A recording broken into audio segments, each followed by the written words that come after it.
What's up, my brothers? What's up, baby? What's up? What's up? This is K Solo. Yes, I'm back.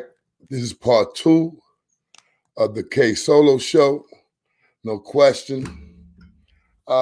Being honest to you guys, I don't know if you guys saw, I came early and shit. And I gave it about an hour. I blew up an hour in here, kicking in and stuff like that, no question. Talking about this, talking about that, how like I always do, man. So I came here and I blew it up. You feel me? I blew it up for about an hour. So my peoples called me. It was like, yo, come on, man, this can't be it. So I'm like, chill, guys. It takes a lot, man. It takes a lot for this to start getting ready, because believe it or not, though, guys, you gotta start getting the equipment ready. You gotta start turning the computers on and all that crazy stuff. Then the other TV and this and the lights and all that crazy. Then then I got my man Classic doing the backgrounds and stuff, and he's reporting back to me, calling me, yo, look at this, look at that. So it's not any background that I pick. It's no, I got to see the background first. And if I don't like it, I'm like, nah, or sometimes I might come out with something and he might say the solo, but not, no, there's an agreement here, It's like, yeah, the show is mine, no question, but it's always good to have somebody, that could correct you if you're doing something fucked up, So, that's my boy. And he was like, yo, let's kick it again. I was like, all right, give me a couple minutes. That was like about that was like about maybe 2 hours ago. So I'm pretty sure he's probably a little tight.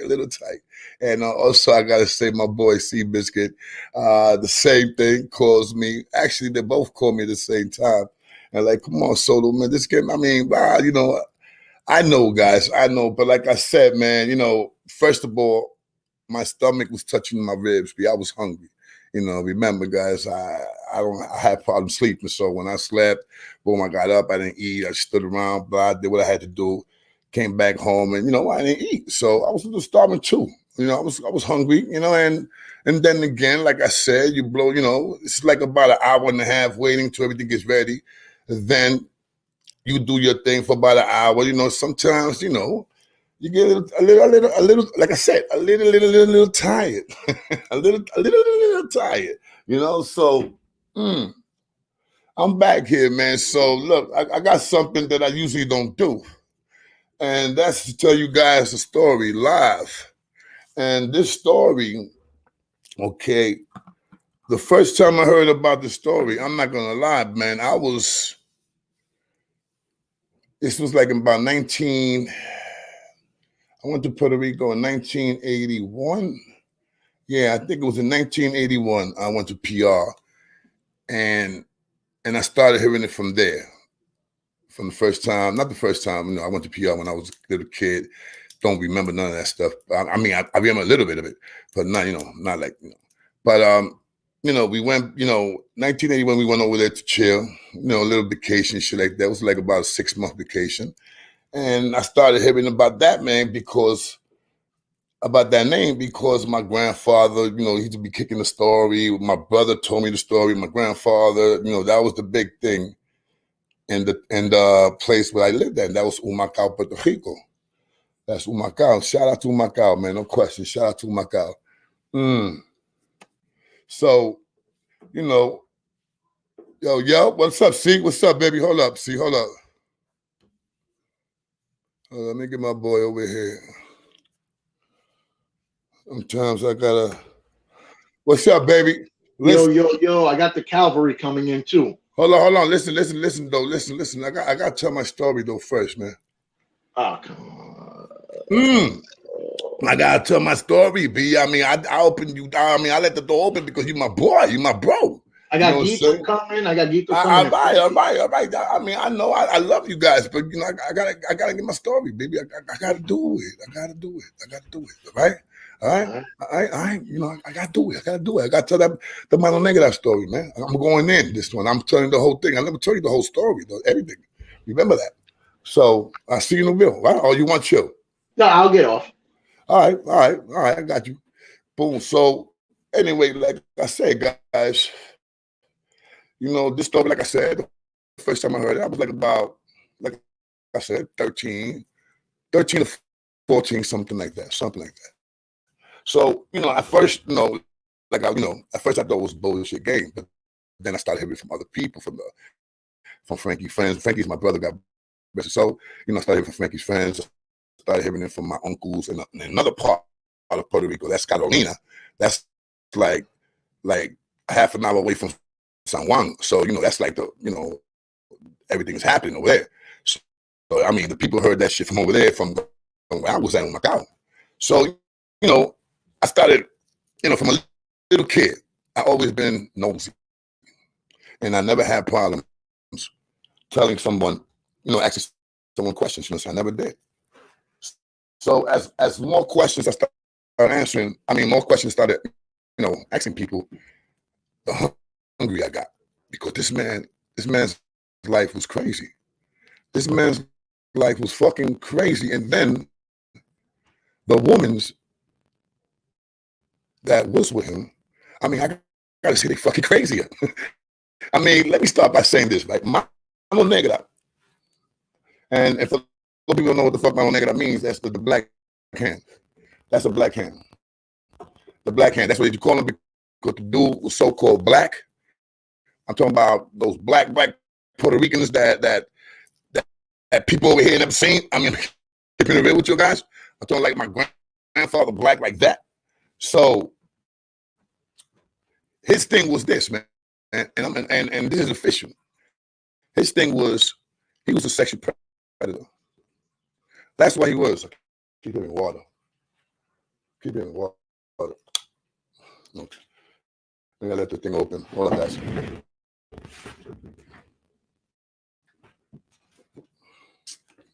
Get the fuck out of here.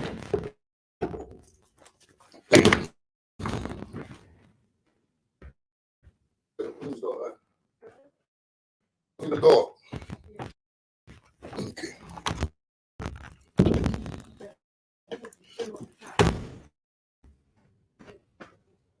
Okay, good. Thank you very much. A lot.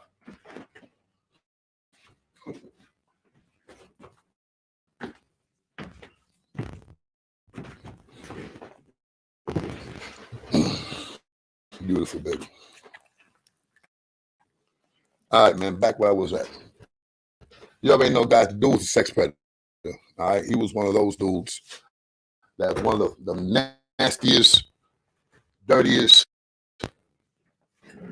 people you got out there living. You feel me, guys? Hold up. You got I'm talking about the most filthy people you can ever meet. Not meet, hear about. And this dude things, man, was like, he knew. And a sexual predator is a person that studies the whereabouts of certain women that they be haunting. Not haunting, excuse me. They be checking out. These guys are like how can I say, man, like a little kid with candy. They gotta have it. They gotta have it. And I met a lot of these dudes in jail. A lot of these dudes stories that I'm like, how can people? How can they let people like that in a regular prison? Why don't they take these people and put them somewhere, man, far? You feel me? Like I said earlier. Now, this dude, used to go around, and this is like by the Campos. The Campos is like the mountains and stuff like that. Beautiful, quiet, crazy, dark. That's a predator's most favorite thing, darkness, because they're good. They and the thing is that these guys, believe it or not, they live around the area. These are the guys that you say hello to every morning. These are the guys that go and you see them dropping off their kids in school. You feel me, yo? But this is like the next door neighbor, so he knows where's all the escape routes. So this is this shit. He's been living through the area since he was a kid, especially in Puerto Rico. Puerto Rico is not like New York that, you know, you can go to Brooklyn, it's a whole new different ball game, or you go Manhattan, it's a whole new different ball game. You go to Bronx, same. You already know, so on. So a life like that, you know, you could do a lot of things, man. You know, so he was good. Over the years, he was good. I heard that first he started, you know, being honest with you guys, man, in certain places, and this is no lie, certain places, there are a lot of young kids that they first time, you know, doing something, well, not their first time, I ain't gonna say their first time, you know, it's always masturbation and shit like that, but their first time,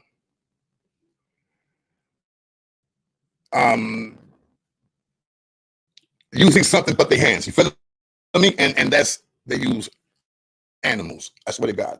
And in Colombia, there's no fucking, guys can check it out. In Colombia, all right, there's not, out of 1 to 100, from the age of 13 to 16, 90% of those kids had sex with a mule. Yes, a mule, donkey, whatever the fuck you want, asshole, whatever you want to call it. Yes, look it up. You have grown-ups that this is crazy. I'm sorry, I'm laughing because it's just crazy. It's just crazy. Hold up, man. Yo, hello. Yo, Fred, Bobby, Bobby, I gotta let you go. I'm telling the story, right, Bobby? If you want, you come back in.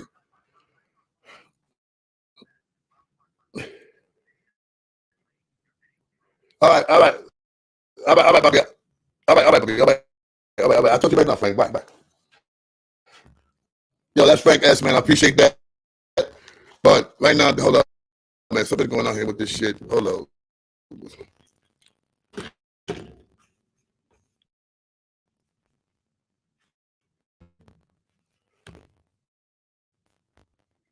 Hold up, guys. Hold up.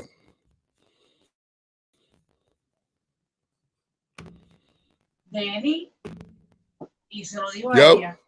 Por eso es de donde you're breaking up, Solo. We can't hear the story, Solo. You're breaking up. All right. I got you. That's why I came up, just to let you know.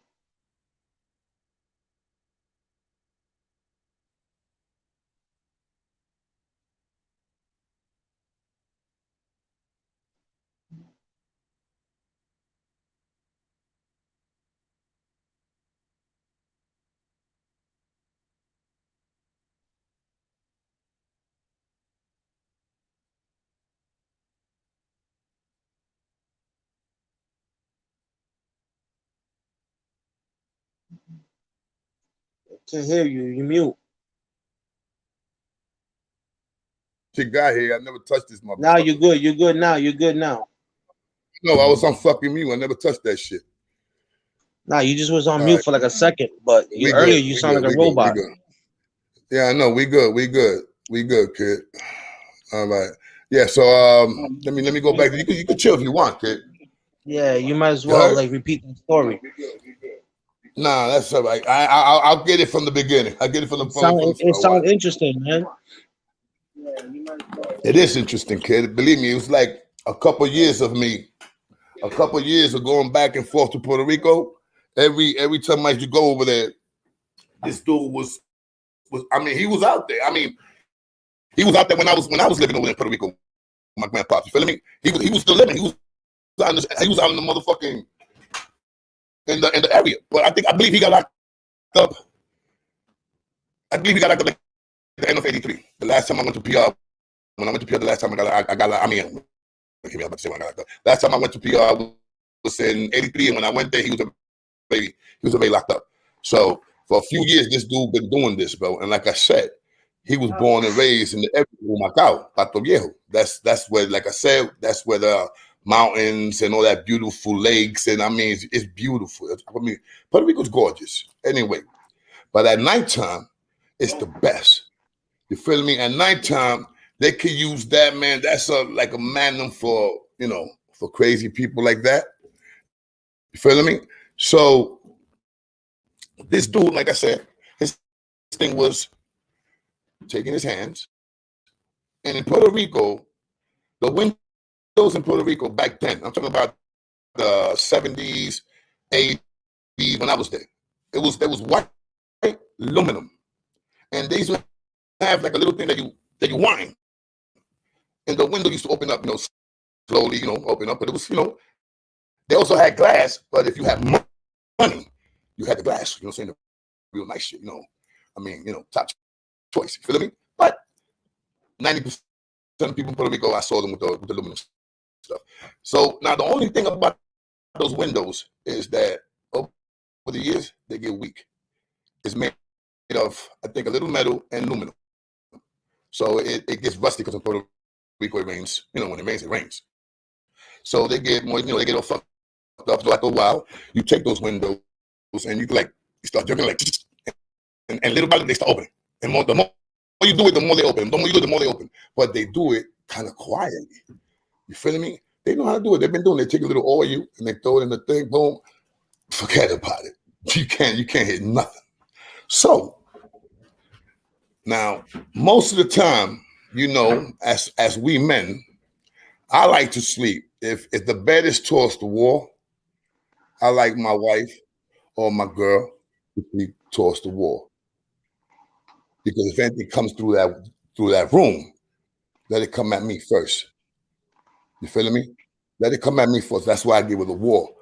Like that, if anything, like I said, they gotta come at me first. She could just break the fuck out, God bless, whatever. You know, feel me? So most of the times, the women's in Puerto Rico, the man used to give them the wall. So by the wall, you know, it's hot in Puerto Rico. The windows are open. And most definitely, people don't got air conditioners. And I mean, I'm being honest to you guys, people don't have that in Puerto Rico. I don't know about now, but I know in the 80s when I was there, you had to have money. Okay. Now it gets hot. I mean, it gets hot. You feel me? In the daytime, so in the nighttime, it's a little breezy, but nothing. It's still fucking hot. Trust me. So what the dude does, he takes advantage of that. So he goes and he sticks his hands into the window. And like I said, most of the times he's gonna touch a bed. So now these windows could be, you know, you got houses that could be windows like chest size, a little lower, like something like the stomach, you know, little, you know, and most of the time he'd do it as houses that was made of wood because it was much easier. Very, very easy. Feel me? So his thing was sticking his hands and molesting the woman. And he didn't give a fuck if the husband was there. He didn't. Many times, though, there's many rumors, though, that the girls' husbands used to come out the door butt naked, get all their boxes and run out. So with the big Mercedes or the fucking gun or whatever they had. And this nigga was good. He'd be out. But the only thing they knew, the dude was dark. And like I said, you know, you got a few thousands of people living in one little spot. And especially if this man not only goes to Macao, Pato Viejo, he could go to Carolina, Patagonia, Junquito. These are different parts, you feel me? Like the Grand Concourse, Summit Boulevard, East Tremont, you understand what I'm saying? So he could go mad places. So everywhere he used to go, he used to do his thing. This dude, at least, was you know, that I know of, about 20-something girls that I know of, that I heard of people telling me stories. And a lot of stories that people was telling me over the years, different people love telling me stories that was like hitting, combining. You know, it was like, oh yeah, I heard about that lady when this guy told me that a year ago, 6 months ago, shit like that. So it was, you know, it was like the stories was legit. The stories was legit. So now everything is you know what I'm saying, it's crazy because I heard, and again, I heard this from people that lived there that when they found out who he was, because he did get locked up, like I said, in '83. They found out who he was and shit like that. And you know, like, motherfucker. I mean, what you gonna say? Be a dude that you know next door neighbor is the one responsible for 20-something women. And those 20-something women, at least 4 or 5 of them started having relationships with the motherfucker while this nigga was in jail, just like Tonio Bicicleta. The other motherfucking legend, murderer, rapist, all that crazy shit. Tonio Bicicleta, I'm pretty sure your dudes must have heard that. And all due respect to my brother Payne. You know, so these are guys, bro, that are fucking, you know, that are, matter of fact, until nowadays, you know, you can still hear their names, especially Tonio Bicicleta. That dude is an icon to the rapos, being honest to you, to the freaky nasty motherfucker. That dude's an icon. That dude was a master. That dude used to come travel on his bike. Matter of fact, if I'm not mistaken, I believe when he got that married 2 of those women that he did that too. Something like that. You feel me? So, you know, like I said, you know, the moral of the story is this, man. No matter how much dirty shit you do, no matter how much dirty shit you do, no matter how much, but you know, what you go through, like Jeffrey Dahmer and all these serial killers and all these. I mean, because like I said, there are some apps out there, that you could check out. There are apps out there that you could check out, yo, that will make you fucking literally want to throw up.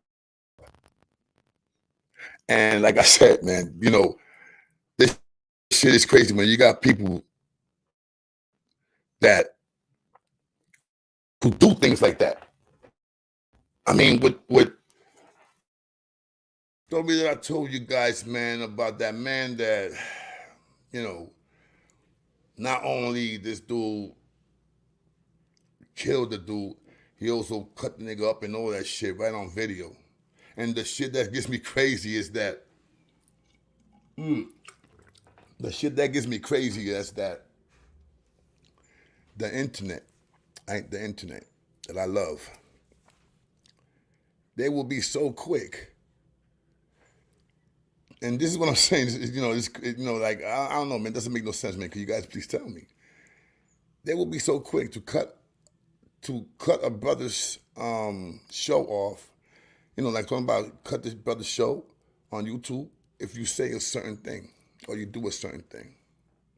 But it's okay for big times, whatever or however you do getting their cheddar, man. I just think it's not. I just think they should not even show things like that, man. I mean, this is something that your kids could see. Believe that. I mean, when my man gave me that, because I tell you the truth, man, I thought I knew a lot about different sites and stuff like that, but when I saw these sites, I was like, my God, they let that shit rock? And they was crying about me because I did like about an hour video of that shit that happened. You know, I'm not gonna say what it was, but shit that happened a couple months ago. I mean, they cut my shit off for a week because of that. But then again, they let things like this go. And it was so easy. It was not like about that. My man gave me like about 30 numbers and like 15 names. Yeah, all right, this is the website. Nah, but it was the simplest 3 letters. Anybody could see that. Any little kid, any little girl could see that. And then they wonder why our kids become monsters because of access like this. And don't get me wrong, you know, I don't want to mix in pop culture with this stuff, but a lot of the pop culture also got a lot to do with our kids becoming what they are nowadays. And that's why you see all these, you know, godforsaken murders, man. I mean, dudes are getting killed every day. Every day, we hear a young black man, a young Spanish man, you know, Latino, black, getting killed over bullshit. Over this dude dissed me on the record. Yo, this dude dissed me on YouTube. Yo, this dude dissed me on this. And we are so quick, man, to just go and see, yo, I'm gonna take this nigga, I'm gonna turn this nigga's TV off. Why is that, bro? I mean, you know, from one thing to another, you know, and once again, I don't want to sound like I'm fucking preaching because the damn thing is the truth, man. We wonder why we got all these dudes out here doing things like that. But come on, man. Think about it. You got your kids, bro, looking at you know, and then once again, I don't want to throw this rap because I love my rap. I love my shit. But then again, rap could just cool it down, bring it down a little bit, man. Because every record you hear, man, it's all about, I got this, I got that, and I'm this, and I got an army, and I got, come on, bro. No, you don't. You know, but our young kids hear that shit, and they swear that these rappers and these dudes like that, they got all that. Like, yo, they got an army. Because they look at it on TV, they look at it on all over, man. And then again, we say why our kids act like the way they act. Let me tell you, when I was growing up, bro, in the 70s, and a lot of you dudes know, we was watching shows from the 50s, 40s, 50s, and 60s, and 70s. And back then, I mean, you didn't see the things that you see on your regular TV. On your regular TV. And now, not only that, we got Channel 7 and stuff like that, Channel 7 and all these different channels in New York City, right? Channels, I'm talking about regular channels. Because they used to only be 3 main channels, 3 banging channels, and you guys know what it is if you guys are from New York, and they had 3 other ta-dum-ta-dums. And you guys know what channels were those. So just imagine all the stuff that I'm talking about that's been showing over the years when I was growing up to now. Now that we have like about 300 channels. Now we got the internet. And once again, I love my internet. But I think some things is not to be shown, man. Something that should be a limit. Because not only we are feeding this to our kids quicker than what they was getting it back in the 50s and 30s and whatever in the 60s, and look what that created. That created the Jeffrey Dahmers and the John Wayne Gacy's and the lawyers and all. I mean the rapist. I forgot his name. I mean, if anybody knows who I'm talking about, that lawyer that was a rapist, please, could you please put it up for me, please? You know. And then we wonder why our kids is growing up like the way they're growing up. You know, like I said, I love my rap. But let's keep it real, my brothers. A lot of these guys that our kids are admiring and are respecting and they want to be like them, it's mostly a lot of rappers. It used to be the baseball players. It used to be the basketball players. Well, don't get me wrong, some of them want to be like, yeah, some of them, God bless them, man. God bless the kids that want to be basketball players and baseball players and football players. But that's not only the thing that we could do, that our kids could do, because I'm pretty sure our kids could do anything that white kids could do. And once again, this is not a racist thing. You know, I'm just keeping the facts real. I keep it real gutsy, like I say. Then again, we blame our kids. And we blame the mothers and the fathers, but not the people that's giving us this poison, because I'm going to keep it real, bro. All this is poison. You know, for a few days now, I've been, actually for a few weeks, I've been talking about a lot with my friends about the internet and how much I love it and how much it taught me and how much it changed me, because, man, not only that, not only the things that I've seen and witnessed on view, you know, on the internet and stuff like that. Because I mean, I'm gonna be honest, I didn't even know that people could do things like that. You know, and I'm never gonna drop that web. I'm never gonna throw that web up there for you guys to say, oh yeah, here, go check that out. Nah, I ain't even gonna do that. Nah, hell fucking no. I'm not gonna do that. You know. But it's crazy. It's crazy, man. And let me tell you something right now, man. The way this world is going on, man, it's gonna get crazier, bro. Because the more popular our rap thing goes, no more how much popular the TV shows and the movies and the video games and the clothing and the you know, lies about I got this and I got that and I own 5 cars and I got a mansion in Tahiti and bro, that's your first fucking record, bro. How the fuck you talking about you got all that, you stupid motherfucker? Come on, stop lying, man. Why don't you come on and say I'm trying to get that? That would be a nice record. Be somebody will come up and fucking finally be real and say, yo, listen, this is my first record and blah, blah, blah, and I'm trying to get, you know, blah, blah, blah, and I'm trying to be the new Jay-Z. And I want, ain't nothing wrong with that, man, but don't fucking lie and tell our kids that what you got and what you got. You don't got that. You don't got that private buzz, but you fucking haven't made it your advance yet. Fuck you talking about? Running around here with fake gold chains, because I know a lot of you dudes do that. I've seen a lot of you dudes do that, and on the fucking, you know, get caught buying fake shit. You think dudes don't know you, huh? Because you got the Corona mask on and the sunglasses and all that shit, huh? I can name a couple of rappers that got caught with fake jewelry, but I ain't gonna do that. They're gonna blame our kids and shit, you know? But yeah, man, look. A lot of this shit is rented, man. Of course it is, bro. Look, I'm just gonna name one dude. Pump. All that money is just advanced. You know what I'm saying? They lend you that. And not even, Cuba. Not even, but some of these dudes are still waiting for this shit. Yo, look up on bad deals for rappers, bro. Look up on that, bro. And you see, man, like rappers that we never heard of that could have been popping, but they can't because whatever deal they signed, they can't release those records. A lot of people they're not even owners to their own masters. No. And once again, I just said about Pump, about the fake jewelry, but then again, I gotta give it to the dude because they gave this dude $8 million for one album, and I think a $500,000 bonus. And they gave him a little PC off his masters.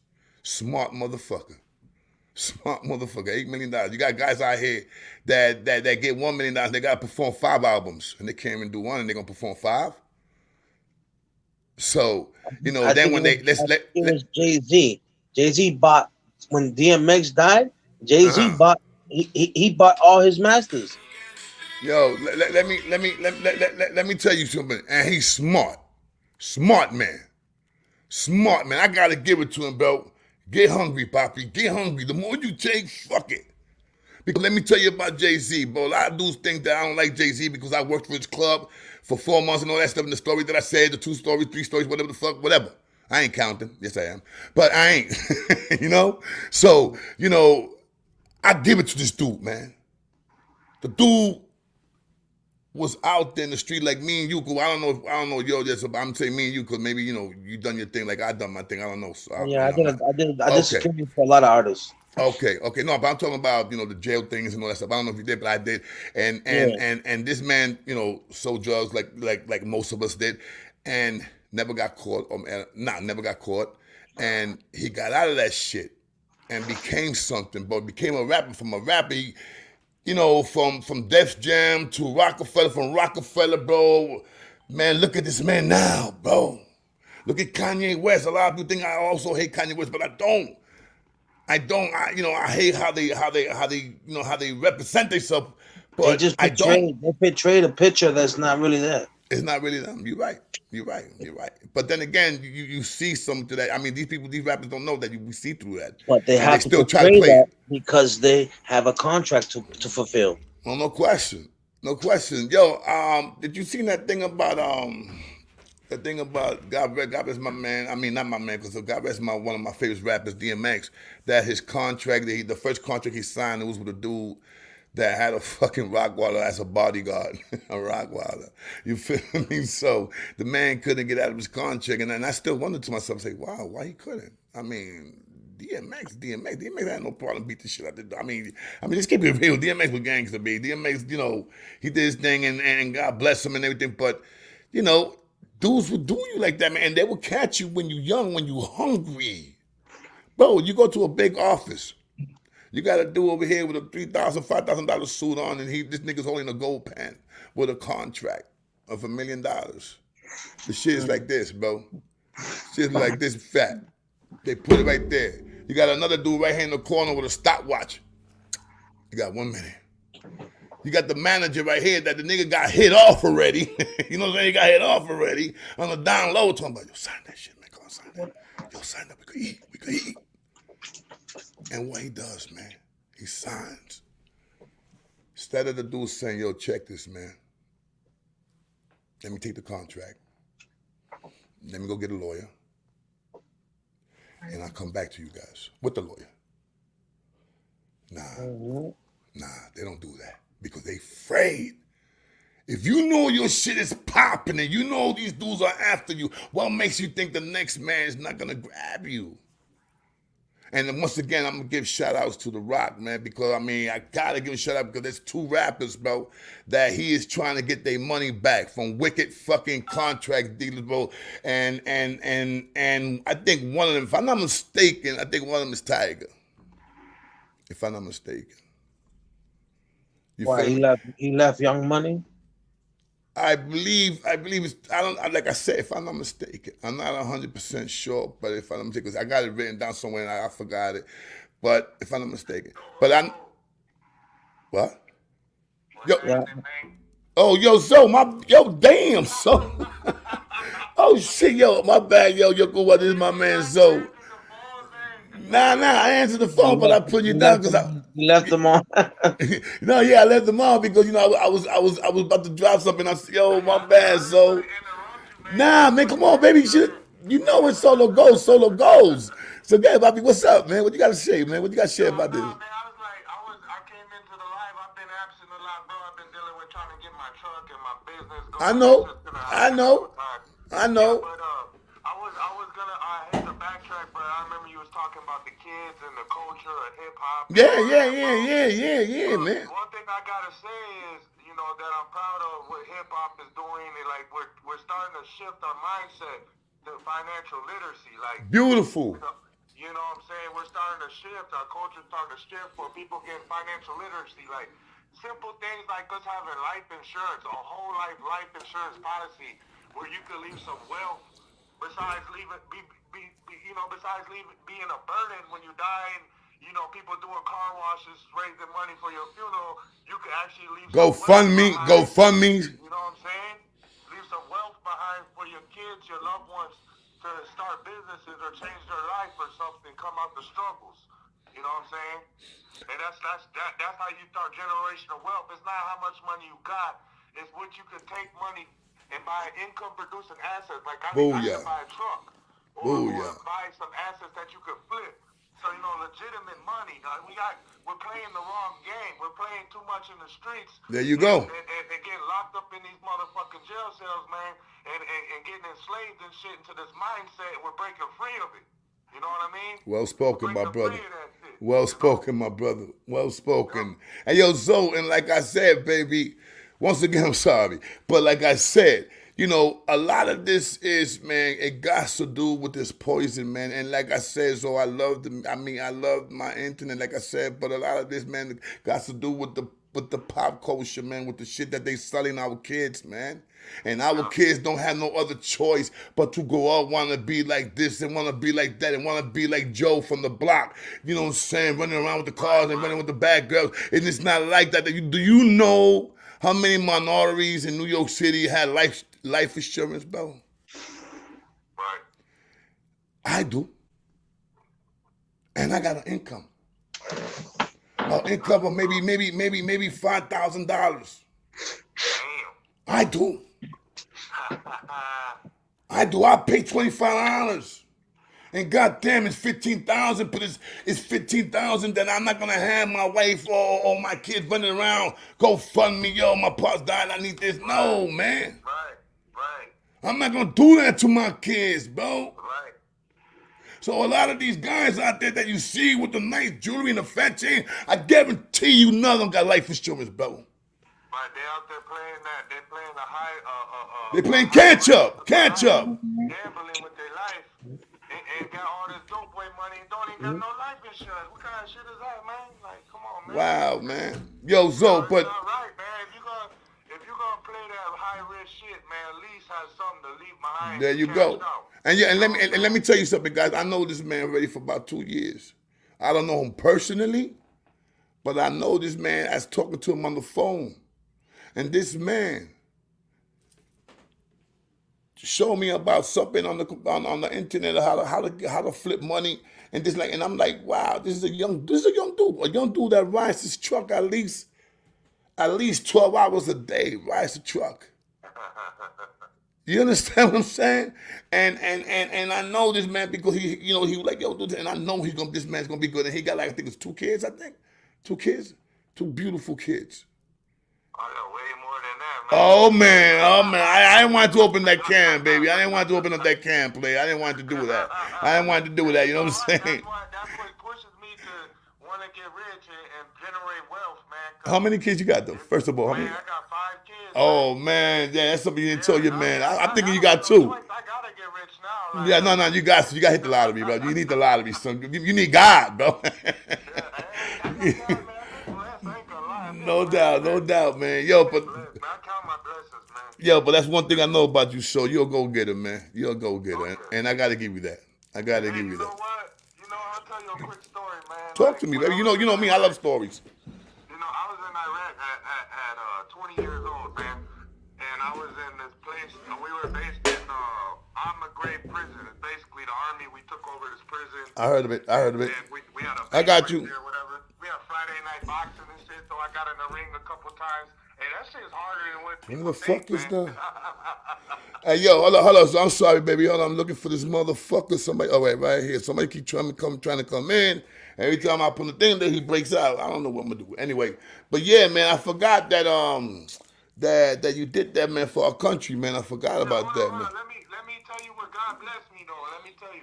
All right, it was my 21st birthday, man, and I asked God for a sign, man. I was just like really feeling myself, like, man, I need some vision. Like, what am I gonna do in my life? Like, put after the army, because I went to the army because it wasn't shit to do but sell drugs where I was from, or get into some bullshit or work some bullshit job. You hear that, guys? You hear that?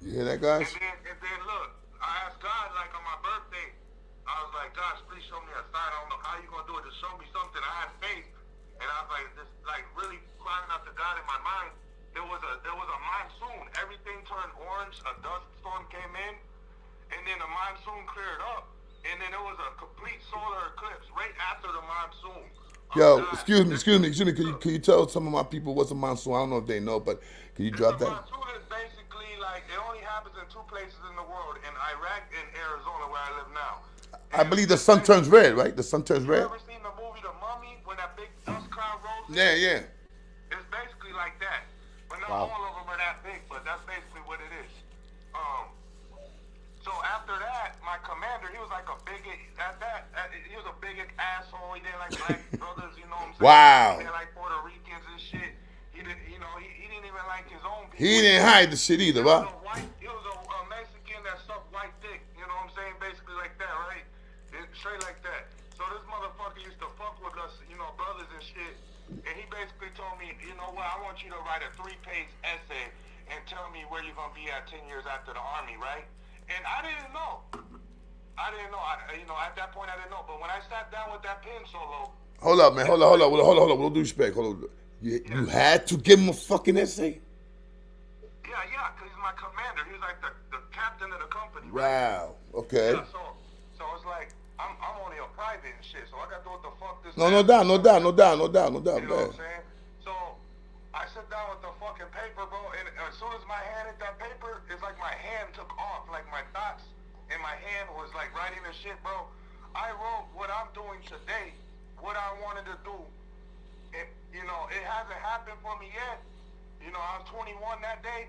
I'm 36 now. It's a 15-year mission. But guess what? I'm still on my mission. And God I bless never you. give up. God bless I'm you, about bro. to have my truck this year. All right. All right. Over like $200,000 a year. Yo, you getting it? Yo, this year you getting it? Hell yeah. God bless you, baby. God bless you. For the PPP loan, 40 grand, bro. You know, I'm just waiting on the rest of the money to drop. I'm gonna get my shit. They don't want to tell me nothing. God man. bless you, man. You your own boss now, baby. Your own boss. Yeah. Wow, you could rent that now. You could rent that. Yo, son, you know what? You know, man. You know, I see something. Man. I see you with 3 trucks, man. I see you with 3 trucks in another 20 years, but I see you with 3 trucks, bro. Fuck around 4. I got everything step by step, man. I didn't come 15 years to not do it big, man. You know what I'm saying? God bless, man. God bless, yo. Like I said, people, man. This is my man Zoe. I am so happy, Zoe, that you called, man. You haven't called in a minute. I'm like, yo, Zoe don't love solo no more. I was like, wow, one of my favorites. You know. No doubt. The last time, yo. Good news when I got the truck, but the shit didn't fall through yet. But you know what I'm Nah, saying? it's coming. It's coming, baby. It's coming. The last time I spoke to you, you just had a baby boy. Oh, and my baby girl, that's Oh, so my bad. How's the princess doing, man? man, she's so big, man. I'm gonna see the picture. She's So so yes, big, do so that, big. my brother, do that. I'm definitely, yo, do that, all right? You know me, I'm gonna hunt you, all right? Do that, all right? I'm gonna hunt you like Mano Negra, you heard? Hey, I will let you get back to the solo family. I don't want to hold y'all up. Nah, man, you part of that family, bro. You been a part of that family. You just don't know. You just don't know that. All right, baby, I love you, you heard? Salute, Joe. Salute, Joe. Take care, man. All right, baby, yo, my man, Guba said salute, you heard? Salute. All right, baby, yo. That's just, let me tell you, man, yo, Guba, that dude right there, I know, like I said, 2 years, man, and every time I used to call me, like, yo, Solo, I gotta get my truck, blah, blah, blah, and this dude's kicking sometimes 14 hours a day riding. 14 hours a day is not easy, Guba. That shit's not easy, right on your hands. You think everybody think, oh, you sitting down. Nah, bro. That's, you know, this dude is from, matter of fact, I'm not even gonna say where he's from. I ain't gonna do that. He just said it, Arizona. All right. I didn't see that. But, you know, Arizona is fucking hot, son. Wow. I heard, yo, I keep hearing about people. He truck drive? Yeah, man. Yeah. He been doing that for a That's where the minute, money, man. You know, that's where the money's at. that's money. Yo, I know my other man. Yo, see, what's up, baby? I know my other man. This dude named Steve. Another truck driver. I think Steve's from New York. I believe he's from New York. Another dude that I know, like, for about same amount of time I know so. Another truck dealer. Hear me, truck dealer. A truck driver. and yo, let me tell you, man, this, you know, whatever you do, and that's the thing about this school, that our kids, they think that driving a truck, working in a meat factory or whatever, man, whatever you could do, man, they feel, nah, you can't, that's bullshit. I gotta make money. Let me go out there and sling this package. Because there's no more, these young kids ain't asking dudes no more, yo, let me sling. Nah, they buying their shit now. Mm-hmm. You feel me? They getting their little job. They make a little 5, a little 1,000, boom, let me go get that white powder. Yeah, for sure. Hey, yo, I was gonna ask you, right? When you made that video, right, of you recording that girl tweaking, what was the first thing that came to your mind when you see her? When you see her like that? That could have happened to me. First thing that came to my mind, that could have happened to me. It gave you a flashback? Motherfucking yes. That could have happened to me, bro, because I was out there. I could tell how you was speaking in your voice. Yo, let me tell you, man, I ain't gonna lie, man. It hit a nerve, you know what I mean? I ain't gonna lie, man. The first nerve it hit, man, I just want, you know what I'm saying, I just want, you know, ain't nothing wrong with a man crying, man, with the little tears, man. But I was ready about to shed tears for that lady, man, and it hurt me when she told me, yo, Bobby, you got a cigarette? And I was like, no, I don't. You know, and I'm like, wow, man. She asked me for help, and I didn't help her. You know what I'm saying? That's when it hit me, but like, damn, man. You know, I'm over here. I just came from the store, from buying something. You know what I'm saying? Or, you know, some minute shit, babe. Yeah. And I could have gave her that, man. Your head, man. Take this little $3, $4, man. Take Yeah. that. So I got to take But that. you felt that way, but you maybe was doing the right thing by not giving that to her because you was not gonna actually help her. No, You I was didn't actually have it. I didn't have to give it to her. I No, swear I to God, I just know, bought but something from the store. if you did have it, you would have gave her money to buy. Oh her yes. Oh, you know something, man.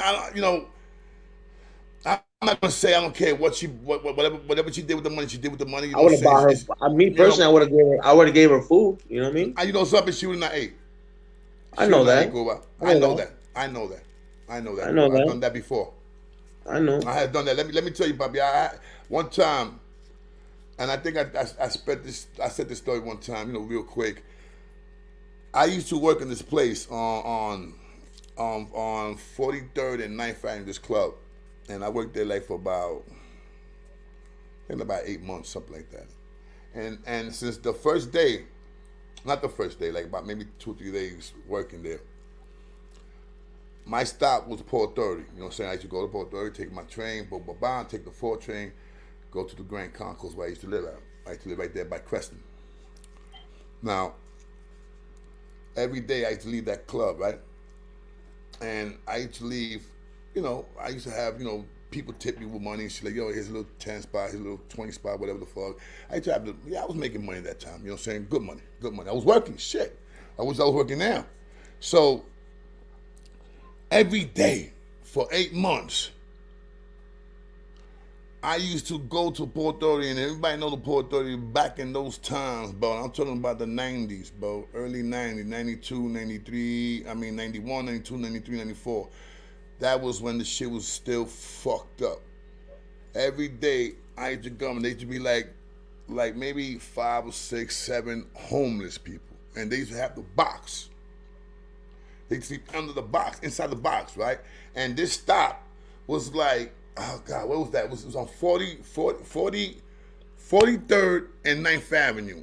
If everybody knows the Port Authority, they know there's like a little tunnel that you go to, and that's where they just stay at because when it snowed, they used to get covered by the snow. When it rained, they get covered by the rain. And in the floor, they had the shit from the train station that used to bring out heat. So they used to put their boxes there. So every day for 8 months, every time I used to go to work, I used to pull out my pocket, boom, $20 or $15, whatever I had. Not whatever I had, but I'm talking about whatever singles I had. Sometimes, if there was like about 2 or 3, I used to give them $5 a piece. Every day I used to go and give them $2, $3 each. Sometimes, it used to be like about 7 or 8, 9, 10, and I used to do it. I used to go get change. That was my thing. One time, I'm doing the same thing, right? Like every day. I'm giving money, I used to put it in their pocket where they were sleeping. Some of them used to be up. Now, did you do that? No, don't mind me asking you questions, but did you do that out of because you felt bad no, man, I did that because that was the right thing to do. Or did you do it? I just answered your question. That was the right thing to do. No, I'm saying, but I had 2 questions. Did you do it just because you felt bad, or you do it because you felt it? You know what they went through. No, I just did it because that was the right thing to do, bro. All right, because I didn't know what they was going through because I always had a crib, bro. Cool. I always had a crib. Yeah, and if Mama Duke or Shorty or Wifey was tight, so they'll go to a fucking hotel. Many nights in those hotels in the Grand Concourse, I stood at. Because just because you're homeless doesn't make you a bad or look different any person. You know what I mean? No, I met a lot of people. One of my boys was homeless. And I used to be like, yo, niggas should change clothes. You look at that nigga, he used to keep his clothes in the Port Authority. There's lockers back then. And you can put all your shit in there. You shouldn't feel shame saying that you're homeless. You know what I'm saying? You're still human. You know what I mean? No doubt. You still got a heart. You still got a heart. You know what I mean? You're human. But who's saying that though? No. I'm not saying that. I'm saying it. Okay. I'm just saying it. Like if I was homeless and I was whatever it is, I wouldn't feel bad by telling somebody, "Yo, I'm homeless." Or if I'm living under a bridge or something, I'm homeless because I'm homeless for a reason. You know what I'm saying? Oh, thank you, baby. Thank you. You can take that with you, bro. Thank you, baby. Go sweet. I want to finish cleaning. All right, man.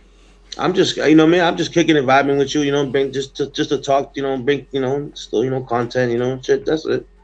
All right, no. I feel you, Bobby. Because I'm saying, you know what I'm saying? You older, you know what I'm saying? You seen a whole lot of things, and on top of that, you know, in New York City, I know you've seen a whole lot of shit.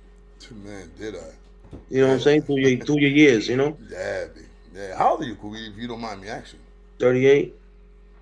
Yeah, you still young. Well, I mean, when I was 38, damn. When I was 38, B, I just came from a state. I remember too, man. But at the same time, I came from a state from doing my second parole violation. My second. Every time, bro, I swear to God, you know, this is another thing, right? Like, I always been big. You feel me? Tall. Not big, tall. Let me say tall and big. You know what I'm saying? You know, I always been in the grime. You know what I'm saying? Like, always had that protective role. Always worked for guys, and you know what I'm saying, for, you know, let's keep it real, for drug dealers. I work for a lot of people. I work for a couple of people. I'm not even gonna say their names. You was that muscle man. Yeah, yeah. I don't like to call it like that. I don't like to call it that, because when people call it like that, it feels like a brute. Like, you know what I'm saying? Yeah. Like I used to be the you know, the big brother. I used to call it the big brother. Like, make sure everything was alright. You feel me? So over the years working with these people, one day I worked with one of them, and this dude is very, very fucking known, and I'm pretty sure you heard of his name. I'll tell you one day. This dude, one day and shit, we used to do roll call. And roll call is like every shift, you know, the head security goes downstairs, make sure all the guys know what they're doing, all the workers, the bitches, the runners, all that, create the lookouts, all that shit. Mm-hmm. And security makes sure he's there, and finds out who's working, who's the pitcher, who's not the pitcher, who's the runner, all that. You gotta know all that if you're doing security. Mm-hmm. That's how big this shit was. One day, I used to work in the afternoon. One day, the head man, we used to go to the basement. So if anybody know what I'm talking about, you already know, guys. We used to go to the basement and shit, right? So in the basement, we did the roll call. So you just you see everybody in the line. Everybody like this. Boom. And how you call it? And Eddie's position. Bam. You know, giving respect to the man. The man used to do his thing. I mean, ain't gonna front. Very well-known dude. So one day, there was a new dude, and I think he was a lookout. I don't remember. I think he was a lookout, whatever. This dude, instead of, you know, standing the way he's supposed to stand, like he sees everybody. I mean, let's keep it real, cool. You working for this dude, and you see everybody standing a certain way. What you gonna do, Kua? What you gonna do? You're gonna stand like that. You like everybody else. You're gonna stand like that. But this nigga's like this. In my position. That nigga's like this. So this fucking idiot. This dude walks by. He sees Dookie chilling like the bebop stand like that, while everybody's like soldier, militant ready. You feel me? Mm-hmm. This dude is just chilling, doing the pose, taking a flick. He's ready to take a flick in the visiting room. So he turns back. He's walking back, talking. He turns around and tells me, "Dame eso." I pass it to him. Nigga just caught the dude with no, that's what, just banged him in the leg. Boom! 3-5, son. 3-5-7. Boom! Nigga goes, give me the shit back. He gives me $20. I said, yo, go buy this nigga some candles. I mean, some Band-Aids. So I looked at that, and I said to myself, why am I working for a dude whose life I am protecting, but he really don't give a fuck about my life? If he shot one of his own workers like that, regardless if he was new, regardless if he was old, that's your worker. So what that told me, as a man that's seen a lot of shit, this dude will do that to you too, if he feels scared or feels threatened by you. And I was a dude that always had that gift that everybody used to come to me, oh, Solo, what's up, bye bye. You know, I had that gift. So sometimes, you know, people that was higher than me didn't like that. You know what I'm saying? Because I used to come up real quick. You feeling me? Because when it was putting time to put in work, it was no hesitation whatsoever, man. It was putting work. You know what I'm saying? And by the way, that guy went to the hospital, so he didn't kill him or nothing like that. So the guy went to the hospital. So if anybody want to know that, pretty sure somebody's gonna ask me that. Yo, did the guy die? No, he got shot in the leg. So fucked up leg. I mean, nigga he came back out with a bionic leg and shit. Whoa, for real. Dude. It was a bionic leg, right? He came out with that plastic shit. Boom, boom. Boom, yeah, man, yeah, I heard about that. But like I said, but that told me, man, no more, Solo, no more. Now it's time for you, protect you and get some money. So what I did was, without suspecting none of that, one day I went to Manhattan. Of course, my boy told me that he was gonna be in the bar that day. It was a bar, I was supposed to be my boy in the bar. So now, this is how I started getting into the bouncer stuff.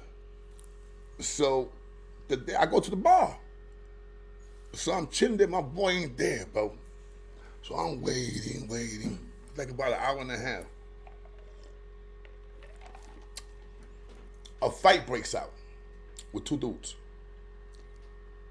The bouncer that they had that day was not the regular dude. I remember the regular dude was Tiny. Tiny wasn't there. Tiny became my boy and shit like that. But Tiny wasn't there, and this dude was taking over, was working for Tiny. And the dude was like scared.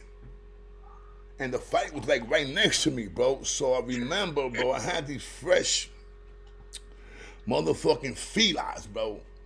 You feel me? This is like 89, 90. And my shit was fresh.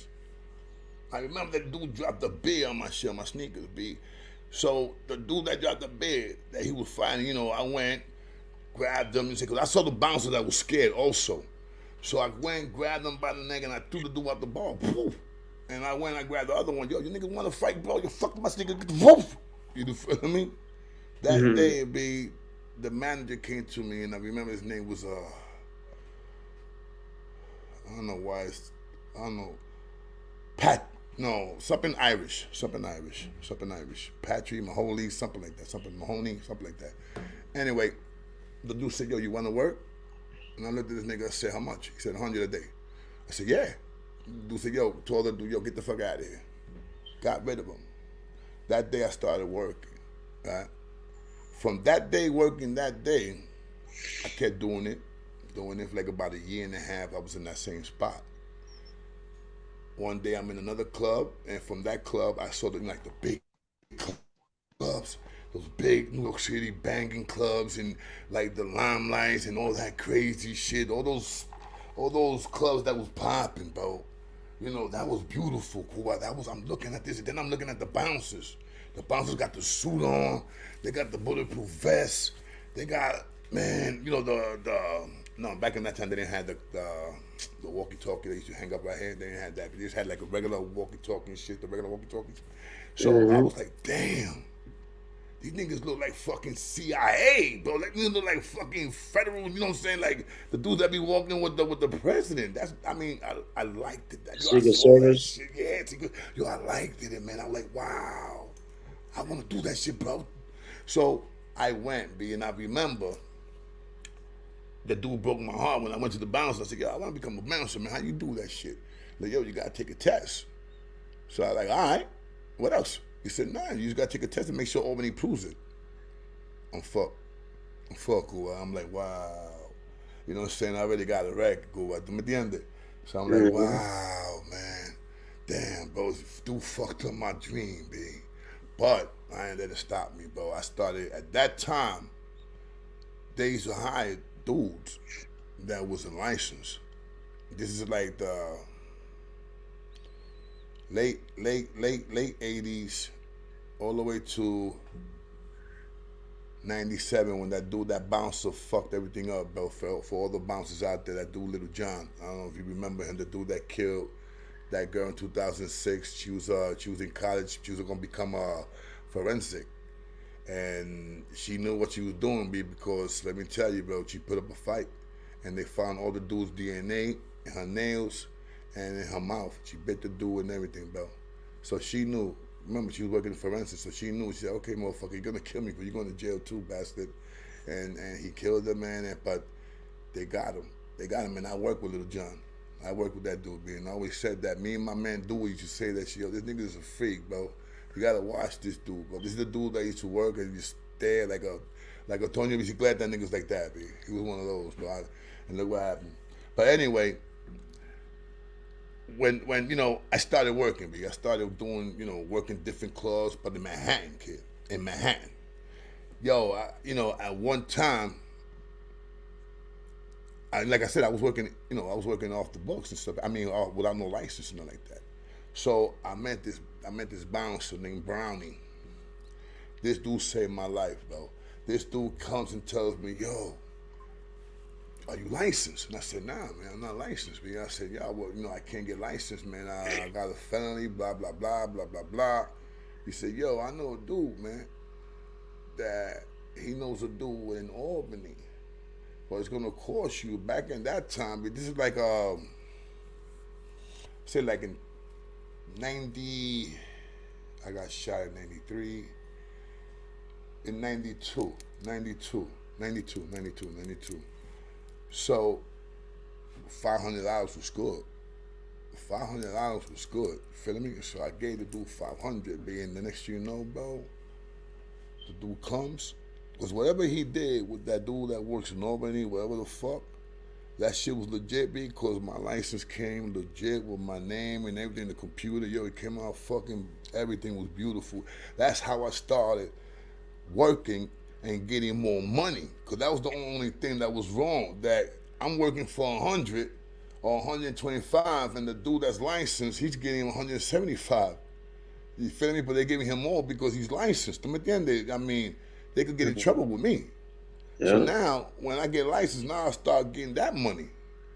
And then, one day, a dude tells me, "Yo, man, you want to work and such and such and such and such?" And I said, "Yeah." I could do it. So he was like, "All right, it's a Friday. But Friday, I'm working in this spot."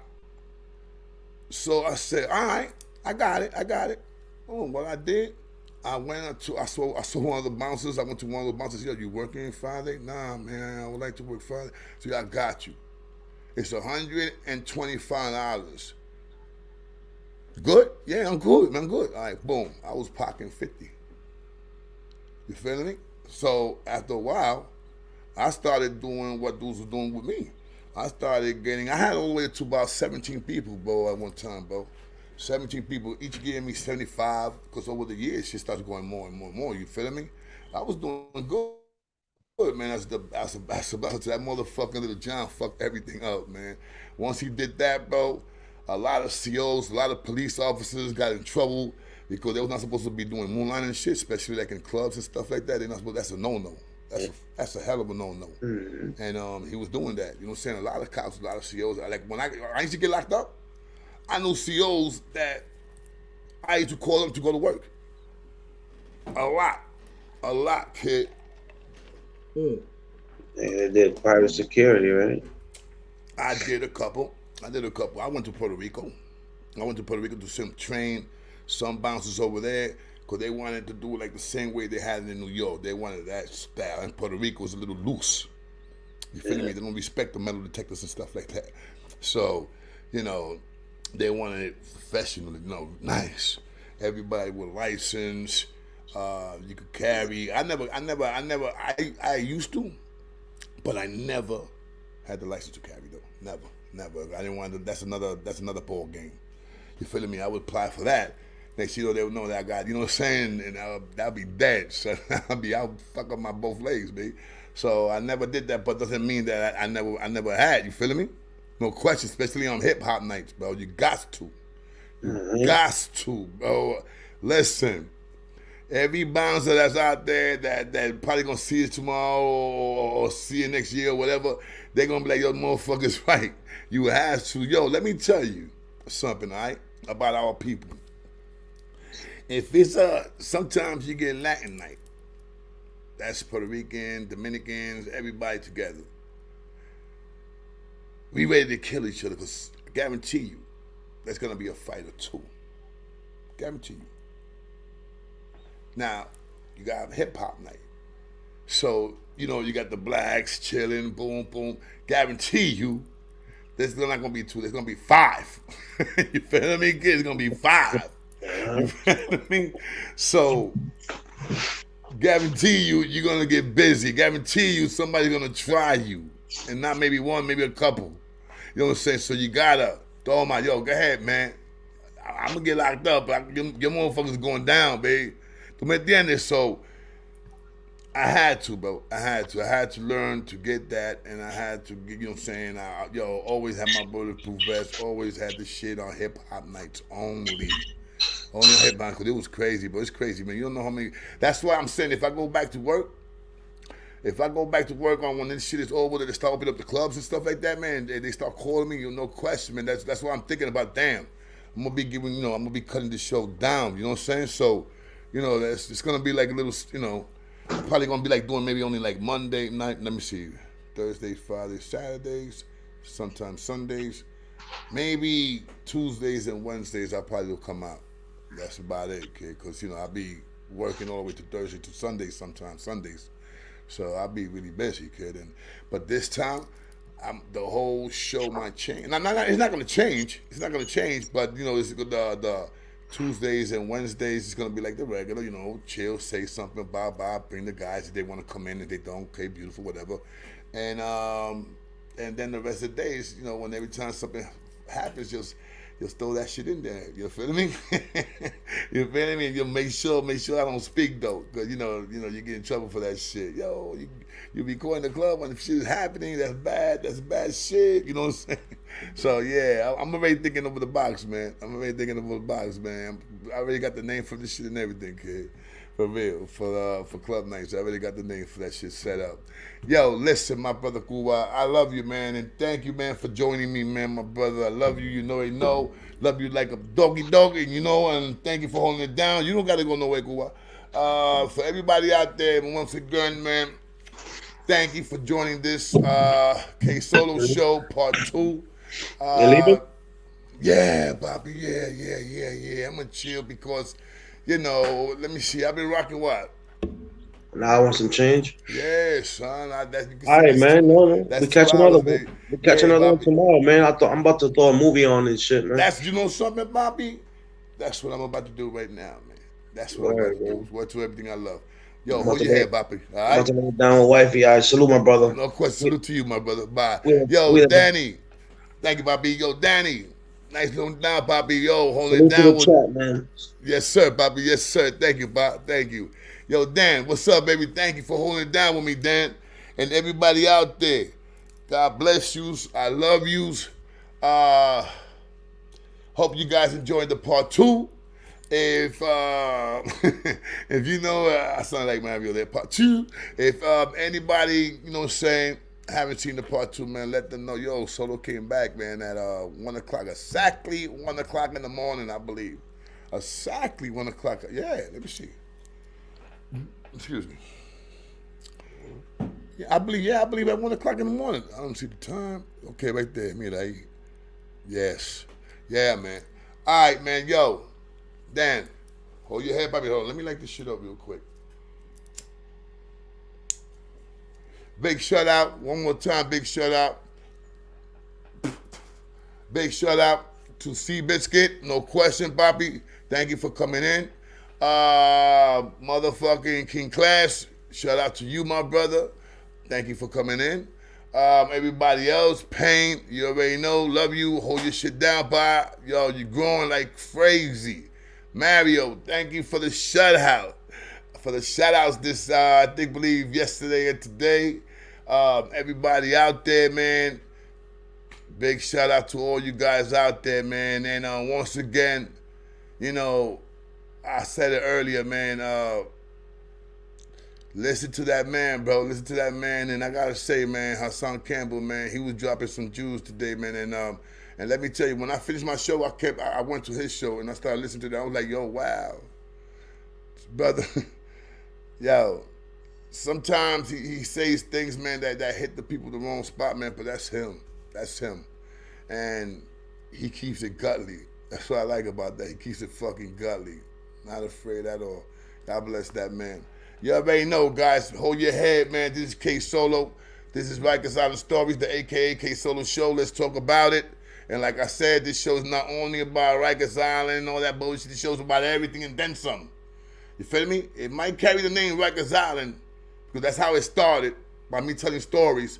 But the live is something different and whatever, you know what I'm saying? It's like I said. It might say that, but this show is about everything and then some. All right? So this is your boy K Solo. Love you guys once again. Enjoy me tomorrow, a little earlier, of course. And tomorrow's the Quiet Storm. Danny, I see you tomorrow. Everybody out there, I see you. All right, guys?